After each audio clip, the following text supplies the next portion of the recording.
Let's go. Hello দোস্ত, কেমন আছো তোমরা? থাম্বনেল দেখে বুঝেই গেছো আজকে কি নিয়ে ভিডিওটা হতে চলেছে। আজকে আমরা যাচ্ছি মুরুগেস প্লায়া শিবম শিবা টেম্পল বেঙ্গালুরু। তোমরা যারা ওখানে যেতে চাও তারা আমার এই ভিডিওটা দেখলে সব ইনফরমেশন পেয়ে যাবে।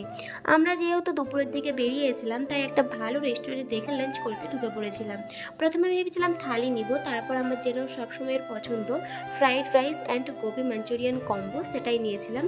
আর এখানে যে ফ্রাইড রাইসটা দিয়েছিল তার সাথে একটা স্যুপও দিয়েছিল, যেটা টেস্ট অসাধারণ ছিল। আর আমার হাজব্যান্ড নিয়েছিল ভেজ বিরিয়ানি, যেটা টেস্ট একদম বেকার ছিল। আর ও তো ভিডিওতে আসতেই চায় না, তবু ওর একটা ছোট্ট করে ভিডিও নিয়েছিলাম। তারপরেই আমরা রওনা দিয়ে দিলাম মন্দিরের উদ্দেশ্যে। ওল্ড এয়ারপোর্ট রোড কিন্তু এইটা, সামনেই পড়বে কেমফোর্ট মল। তোমরা যারা ক্যাব, অটো কিংবা অন্য কোনো গাড়িতে যাবে তারা এন্ট্রি করবে এই বড় শিব ঠাকুরের ভিতর দিয়ে। আর যারা 4 হুইলার কিংবা 2 হুইলার নিয়ে যাবে তারা কেমফোর্ট মলের সাইড দিয়ে এন্ট্রি করবে। Parking charge 30 rupees, 4 wheeler 50 rupees. তারপরে Shivam Shiva temple entry price রয়েছে 250 রুপিস অ্যান্ড স্পেশাল এন্ট্রি রয়েছে 500 রুপিস। আমরা নিয়েছিলাম 250টা, যেটার সঙ্গে 4টে জিনিস অ্যাডেড থাকবে। প্রথমটা হচ্ছে তোমরা যে এন্ট্রিটা নেবে সেটা, সেকেন্ডলি হচ্ছে একটা রুদ্রাক্ষের বাটি দেবে, যেটা থেকে 108টা ঘটি আছে, একটা একটা করে ফেলতে হবে আর বলতে হবে হর হর মহাদেব। এর সাথেই থাকবে একটা क्या बोलता है ধাগা, ওইটা হচ্ছে এই গাছেতে বাঁধতে হবে। আর তোমার মনের মধ্যে যেটা মনস্কামনা সেটা বলে বাঁধতে হবে, যেটা পূরণ হয় নাকি আমি শুনেছি। তো আমি ওইখানে বলে বাঁধছিলাম। তারপরে এই সাইডটা দিয়ে একটা সিঁড়ি রয়েছে, যেটা হচ্ছে গণপতি বাপ্পা মরিয়া। তো এখান দিয়েই দেখো একটা বড় গণেশ ঠাকুর রয়েছে। তোমরা যখন যারা সামনে থেকে দেখবে তারা পুরো অবাকই হয়ে যাবে, মানে কত সুন্দর লাগে দৃশ্যগুলো দেখতে। তো আমার তো দারুণ লাগছিল। আর এই ছোট্ট ইঁদুরটাকে দেখো, ওকেও ধাগা পরিয়ে দিয়েছে হাতে কত মানুষ। আমি তো দেখিনি, নাহলে আমি ওর হাতে এসেই বাঁধতাম। তো দেখো এবার সামনে থেকে গণেশটা কত বড়।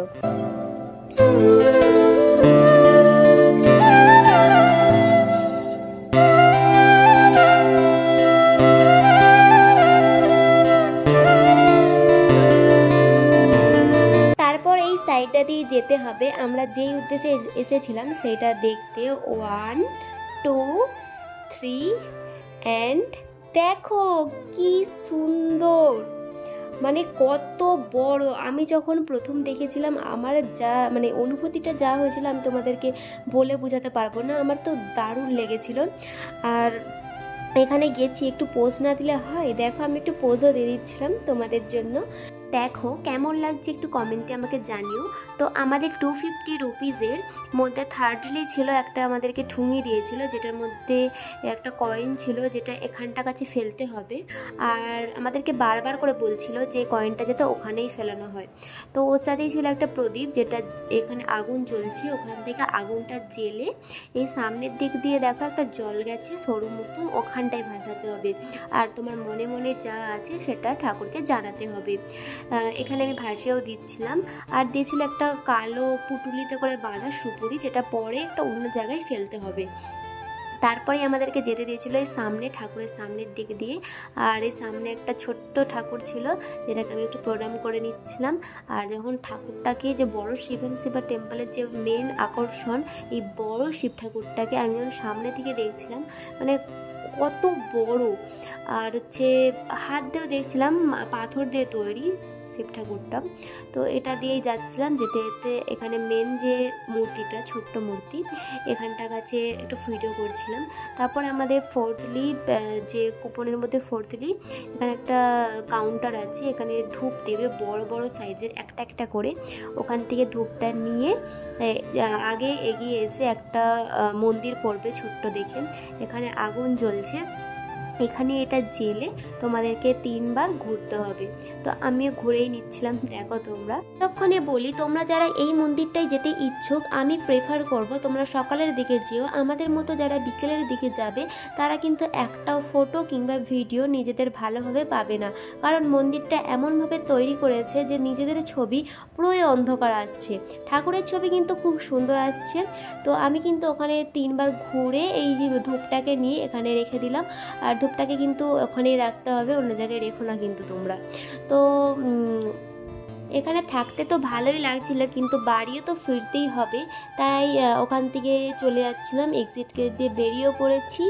তো এখানে কিন্তু বেরিয়ে দেখি অনেক দোকান আছে, বই দোকান থেকে শুরু করে অনেক কিছুই দোকান আমি দেখলাম। তো তোমরা যারা যারা এখানে কিনবে আমি বলবো কিনো না, কারণ এখানে অনেক অনেক দাম এক একটা জিনিসের, মানে ডবল প্রাইস বলছে যাকে বলে। তো এখানে বার্গেনিংও করতে পারবে না, এরা বার্গেনিং করছেই না, যেই দাম সেটাই পুরো ফিক্স প্রাইস। তো এটা দিয়ে বেরাচ্ছিলাম, বইগুলো তো আমার তো ভালো লাগে না বইটই পড়তে। তারপরে ওই সাইড দিয়ে যাচ্ছিলাম, তখন দেখি না এখানে অনেক কিছু গণেশ ঠাকুর থেকে অনেক কিছু বিক্রি হচ্ছে। তো দাঁড়িয়ে একটু দেখছিলাম কেমন কি দোকানে রয়েছে। তো এখানে দেখো বড় একটা ব্রেসলেট নিল, এই কালো কালো ব্রেসলেটগুলো নাকি পরতে খুব ভালো লাগে, তো একটা নিয়েই নিল। আর এখানে ঠাকুরটা দেখছিলাম, ঠাকুরটার যা দাম বলছে আমরা পালিয়ে এসেছি।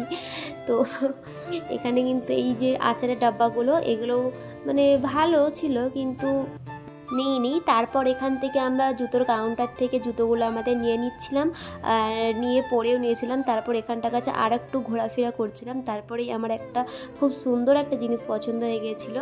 তো এটা আমাকে নিতেই হবে যাকে বলে। তো আমরা বড় বলছিল এতে কি তুমি চপ নিয়ে যাচ্ছ, তুমি ভিউয়ার্সদেরকে দেখাচ্ছ না কেন কী নিয়েছো? তো আমি বললাম দেখিয়েই দিই, এই দেখো কি নিয়েছি। তো এটা খুবই ভালো লাগছিলো আমার এই মাখন চোরটাকে, এটাকে বাড়ি নিয়েই এসছি আমি। আর এটার দাম নিয়েছিল 550 রুপিস। এখানে যে কেমফর্ট মলটা তৈরি করেছে ওটা একেবারেই নতুন, এখনও ওপেনিং হয়নি। তো আমি একটা ভিডিও নিয়ে নিচ্ছিলাম। এরপরে আমরা পার্কিং থেকে বেরিয়ে পড়েছি, আর বাইরে বেরিয়ে দেখি এত পরিমাণে বৃষ্টি হয়েছে, রাস্তার কি অবস্থা, পুরো ছোট্ট একটা মিনি দীঘা হয়ে গেছে। তো ভিডিওটা যদি ভালো লাগে like comment share and subscribe my channel. By.